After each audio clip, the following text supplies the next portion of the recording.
कल हम लोग हैलो एल्केन के बारे में पढ़ रहे थे। हैलो एल्केन जो है उसमें हमने पढ़ा था कि हैलो एल्केन क्या होते हैं, हैलो एल्केन का वर्गीकरण कैसे किया जाता है। तो आप लोगों ने देखा कि हैलो एल्केन, एक बार रिवीजन कर लेते हैं। हैलो एल्केन जो है वो हाइड्रोकार्बन के हाइड्रोजन परमाणुओं के विस्थापन के पश्चात बनाए जाते हैं। इसके दौरान जो बनता है वही हैलो एल्केन कहलाता है, लेकिन हाइड्रोकार्बन एल्केन होने चाहिए। एल्केन के से हाइड्रोजन परमाणु के विस्थापन के बाद जो बनेगा वही हैलो एल्केन होगा। इसके बाद हम वर्गीकरण पढ़े थे। वर्गीकरण आप हैलोजन या हैलाइडों की संख्या के आधार पर मैंने बताया था कि हैलाइडों की संख्या के आधार पर हैलो एल्केन 4 प्रकार के होते हैं।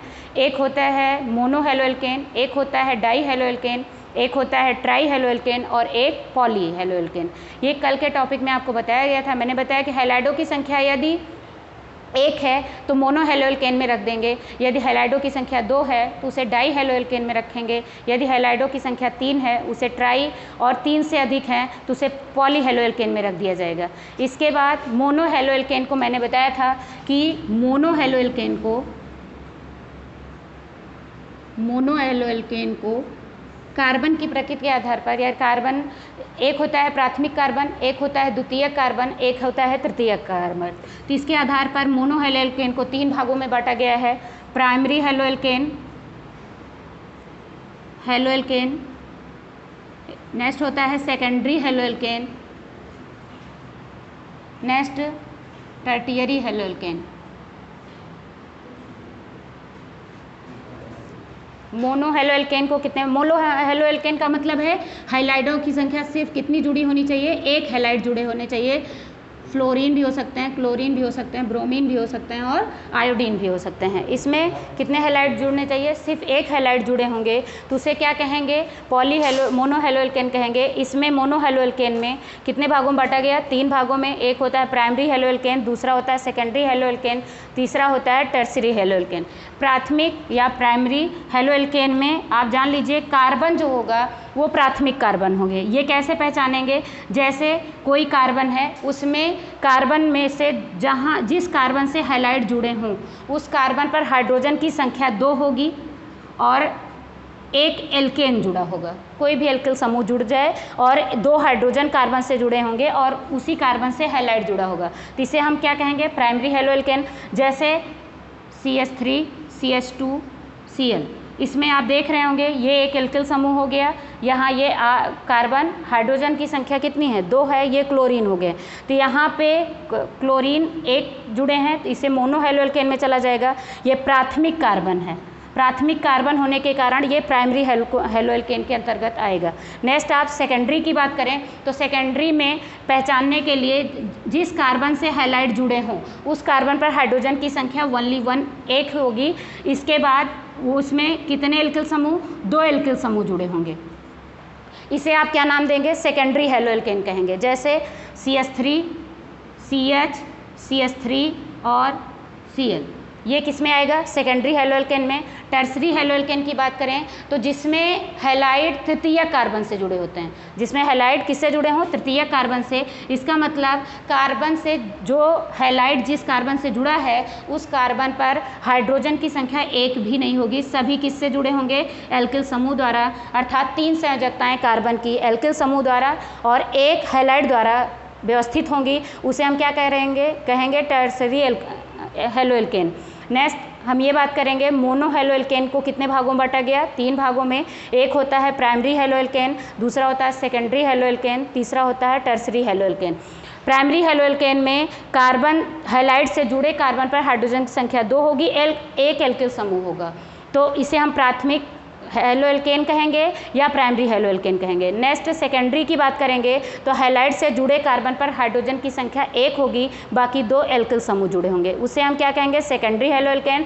टर्सरी हैलो एल्केन की बात करें तो कार्बन से जो हैलाइड जुड़ा होगा उस कार्बन से 3 संयोजकताएं उसकी किसके द्वारा, एल्किल समूह द्वारा व्यवस्थित होंगी, उसे हम क्या कहेंगे, टर्सरी हैलो एल्केन कहेंगे। तो ये तो हैलो एल्केन का वर्गीकरण था। अब हम नामनक्लेचर पढ़ेंगे या नामकरण हैलो एल्केन का। हैलो एल्केन का नामकरण मुख्यतः 2 रूपों में किया जा सकता है, एक होता है सिंपल फॉर्म में और एक होता है IUPAC नामकरण। एक होता है नामकरण पढ़ेंगे किसका, हैलो एल्केन का। हैलो एल्केन का नामकरण दो रूपों में किया जा सकता है, एक साधारण पद्धति द्वारा और एक IUPAC पद्धति द्वारा। आप जानते होंगे एक सिंपल फॉर्म में है, एक IUPAC में है। IUPAC का पूरा नाम आपको पता होगा, international union of pure applied chemistry. इसके द्वारा नामकरण भी किया जाता है और साधारण नाम से भी किया जाता है। साधारण नाम पे आप इतनी बात जरूर याद रखिएगा, साधारण नाम में आप इसे एल्किल हैलाइड ही कहेंगे, एल्किल हैलाइड कहेंगे, और IUPAC नाम में इसे आप हैलो एल्केन के द्वारा हैलो एल्केन कहेंगे। जैसे हम दोनों को साथ में बताएं तो आप देखेंगे कि एक एक उदाहरण बात कर लेते हैं एग्जाम्पल की। तो ये है एल्किल हैलाइड, एल्किल हैलाइड में इसी पर नाम लिखा जाएगा साधारण पद्धति से। जैसे लिखते हैं CH3Cl, ठीक है, CH3Cl। तो आप देखिए कार्बन इसमें कितना है, एक कार्बन है। एक कार्बन को क्या कहते हैं, मैंने आपको कल बताया था कि यदि हाइड्रोजन विस्थापित है उसके स्थान पे हैलाइड जुड़े हैं, एक हाइड्रोजन विस्थापित है तो उसे एल्किल कहते हैं। तो यहाँ एक कार्बन है तो एक कार्बन को मेथ कहा जाता है, क्या कहते हैं, मेथ, और एल्किल कहा जाता है इसलिए मेथिल कह देंगे, मेथिल हो गया। और Cl को क्या नाम देते हैं, क्लोराइड। Cl को क्या कहेंगे, क्लोराइड हो गया। इसे देखिए एल्किल हैलाइड, एल्किल की जगह हमने लिखा मेथिल और हैलाइड की जगह क्लोरीन था इसलिए क्लोराइड लिखा गया।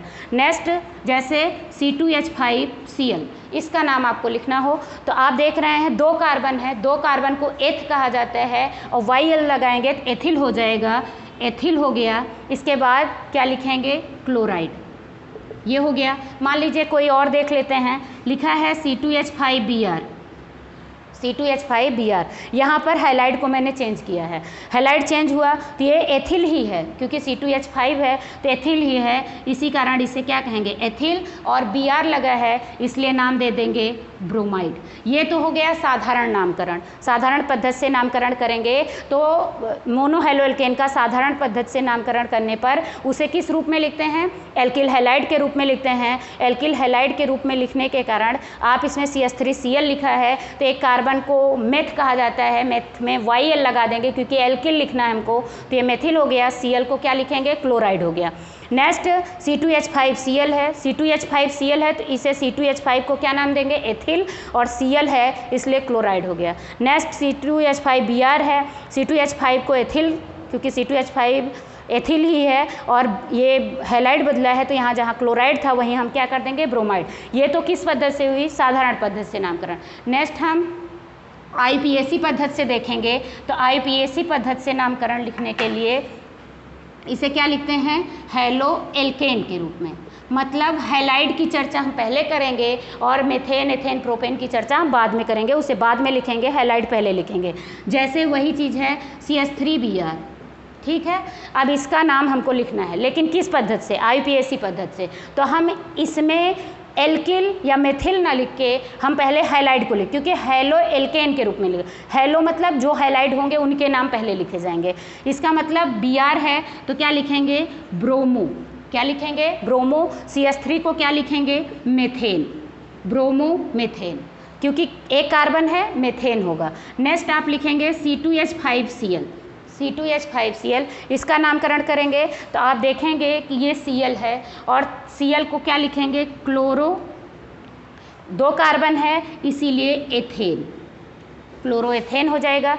नेक्स्ट ऐसे कुछ नाम और देख लेते हैं हम लोग, जैसे लिखा है CH3CH, CH3CH2Br, इसका नामकरण करना है हमको। तो एक चीज़ जान लीजिएगा कि हम नामकरण ब्रोमीन की तरफ से स्टार्ट करेंगे, क्योंकि एक क्रियात्मक समूह या Br हम इधर से नंबरिंग करेंगे 1, 2 और 3। ये एक पूर्व लग्न है मेथिल, जिसे हम पहले लिखेंगे तो क्या लिखेंगे, दूसरे नंबर पे लगा है तो 2 मेथिल लिख दिया जाएगा, क्योंकि एक ही कार्बन है तो मेथिल लिखेंगे। इसके बाद हम देखेंगे कितने कार्बन, 1, 2, 3, तो आप क्या लिखेंगे, 1 पे ब्रोमीन लगा है तो 1 ब्रोमो प्रोपेन हो जाएगा, क्योंकि आप देखिए 1 पे ही क्या लगा है, ब्रोमाइड लगा है, तो 2 पे मेथिल लग गया। मेथिल पहले पूर्व लग्न है, लेकिन आप इस तरह थोड़ा सा ये हो जाएगा कि आप इस तरह ना लिख के, पहले कारण क्या है कि ब्रोमीन में बी आ रहा है और मेथिल में एम, पहला अक्षर ब्रोमो में बी लिख रहे हैं और मेथिल में एम लिख रहे हैं। अल्फ़ाबेट से नाम लिखते हैं, जो बी पहले आता है ABCD में और एम बाद में आता है, इसलिए मेथिल को हम बाद में लिखेंगे, ब्रोमो को पहले। तो क्या लिखेंगे 1 ब्रोमो, इसके बाद 2 पे क्या लिखा है मेथिल, और कितने कार्बन हैं 3, तो क्या लिखेंगे प्रोपेन। आप समझ लीजिए जैसे पहले लिखा गया था वो गलत हो जाएगा। क्यों गलत होगा? क्योंकि हम अल्फ़ाबेटिकल नाम लिखते हैं। जैसे ब्रोमीन है तो बी है, बी से शुरू होता है, और मेथिल एम से स्टार्ट होता है, तो ब्रोमो को पहले और मेथिल को हम क्या करेंगे बाद में लिखेंगे। तो इसलिए देखेंगे कि ब्रोमो किस पे जुड़ा है, 1 पे जुड़ा है, तो 1 ब्रोमो हो गया। 2 पे क्या जुड़ा है, मेथिल जुड़ा है, तो 2 मेथिल हो गया। कितने कार्बन है 3, तो प्रोपेन हो गए। नेक्स्ट एक एग्जाम्पल और देखते हैं, जैसे लिखा है CH3 CH Cl CH2 Br, इसका नामकरण हमको करना है। हम करते हैं 1 2 3, ठीक है। तो 1 पे अब यहाँ से करेंगे, मान लीजिए इधर से करते हैं, तो ये जो लगा है क्लोरीन हैलाइड जितने भी लगे हैं ये 2 पे चले जाएंगे, लेकिन हम इधर से करेंगे तो हमारा हैलाइड 1 पे लगा होगा। तो देखिए आप, तो ये ब्रोमो है, ये क्लोरो है, ABCD में B पहले और C बाद में आता है, इसलिए हम क्या लिखेंगे 1 ब्रोमो 2 क्लोरो, ये हो गया। कितने कार्बन है 3, इसलिए क्या लिखेंगे प्रोपेन, ठीक है। ये IUPAC नामकरण है किसका, हेलोएल्केन का। हेलोएल्केन के IUPAC नामकरण में इसे हेलोएल्केन के रूप में लिखा जाता है। जैसे हम हैलाइड को पहले दर्शाएंगे और एल्केन को बाद में लिखेंगे। जैसे CH3Br है, CH3 में कार्बन की संख्या 1 है, इसलिए मेथिल लिखा जाएगा। तो आप इतना जानेंगे, यदि हम साधारण नाम से लिखेंगे तो एल्किल पहले और हैलाइड बाद में लिखते हैं, लेकिन यदि हम IUPAC नामकरण में लिखेंगे तो हेलोएल्केन के रूप में, मतलब हैलाइड पहले लिखा जाएगा और एल्केन बाद में लिखा जाएगा। अब हम देखते हैं इसमें हैलाइड क्या लगा है, ब्रोमीन, तो इसलिए लिखेंगे ब्रोमो, और CH3 लिखा है, 1 कार्बन है, इसलिए मेथेन लिखेंगे। नेक्स्ट किसकी बात करते हैं, C2H5Cl की। इसमें हैलाइड क्या है, क्लोरीन, तो इसे हम क्या लिखेंगे क्लोरो। इसके बाद C2H5 में इसे C2H5 को क्या कहते हैं, एथेन, मतलब हैलाइड पहले लिख रहे हैं, एल्केन बाद में लिख रहे हैं। नेक्स्ट मैंने एक एग्जाम्पल और दिया है, इसमें देखेंगे Br CH2 CH CH3 CH3। Numbering इधर से भी हो सकती थी और इधर से भी हो सकती थी, लेकिन हम सही किधर से है उसको देखना ज़रूरी है। तो हम देखेंगे इधर से करेंगे तो 1 होगा, ये 2 होगा। इस पद्धति से इसे 1 करेंगे, इसे 2 करेंगे, तो आपको पता है ये जो पूर्व लग्न है ये दूसरे पे चला गया, और हमारा जो हैलाइड फर्स्ट प्रायोरिटी हैलाइड को देना है वो तीसरे नंबर पे चला गया। तो हमारा हैलाइड तीसरे पे जा रहा है, जबकि हमको हैलाइड फर्स्ट पे चाहिए। तो हम इसलिए इस तरह ना नामकरण करके इधर से नंबरिंग करेंगे। नंबर कर देंगे तो CH2 को पहला नंबर, CH को दूसरा और इसे तीसरा। नंबरिंग सदैव कार्बन को ही दी जाएगी। ऐसा नहीं है कि हाँ ये बात आ रही होगी कि इस कार्बन को नंबर क्यों नहीं दिया गया, क्योंकि हमेशा नंबरिंग एक सीध में की जाती है। चाहे आप इधर से ऐसे करिए या इधर जाएंगे तो 1 2 3 इधर भी जा सकते हैं, लेकिन फिर ये छूट जाएगा। ऐसा नहीं है कि 1 2 3 फिर यहाँ 4, ऐसा ये गलत हो जाएगा। हम सीध में करेंगे, ऐसे जाएंगे या सीधा जाएंगे, जो भी होगा वो एक सीध में नंबरिंग होगी। इसके बाद ये ब्रोमीन 1 पे लगा है और 2 CH3। कुछ लोग मेथिल को पहले और ब्रोमीन को बाद में लिखेंगे, लेकिन ऐसा गलत हो जाएगा, क्योंकि ABCD के अल्फ़ाबेटिकल नाम लिखे जाते हैं। तो ब्रोमीन में B लिखा है तो ब्रोमीन को पहले या ब्रोमो को पहले लिखेंगे, और CH3 में मेथिल में यम आ रहा है, इसलिए मेथिल को बाद में। तो देखिए 1 पे ब्रोमो जुड़ा है तो 1 ब्रोमो, 2 पे मेथिल हो गया 2 मेथिल, और कितने कार्बन हुए 3, तो प्रोपेन लिख दिया जाएगा। नेक्स्ट इसके बाद कार्बन देखिए 1 2 3, इसमें देखेंगे 2 हैलाइड जुड़े हैं, एक ब्रोमो और एक क्लोरो। तो हम नंबरिंग करेंगे, यहाँ से यदि हम करते हैं, देखिए 2 ऑप्शन हमारे पास है, 1 इसको नंबर दे दिए, 2 दे दिए, 3 दे दिए। तो आप देख रहे होंगे इस पे हैलाइड चला गया दूसरे नंबर पे, लेकिन पीछे से नंबरिंग करेंगे तो हैलाइड पहले नंबर पे आएगा, इसलिए हम पीछे से नंबरिंग करेंगे। पीछे से नंबरिंग किए तो Br हो गया, CH2 को पहला नंबर, इस CH को दूसरा और इसे तीसरा नंबर दे दिए। इसके बाद देखेंगे तो अब हम क्लोरो को पहले लिखें या ब्रोमो को, इसमें तो हम ये तय करेंगे कि पहले B आता है कि C, तो ABCD में B पहले आएगा C बाद में आएगा, इसलिए पहले ब्रोमो को लिखा जाएगा बाद में क्लोरो को लिखा जाएगा, तो 1 ब्रोमो 2 क्लोरो प्रोपेन हो जाएगा। कल हम इसके बनाने की विधियाँ पढ़ेंगे।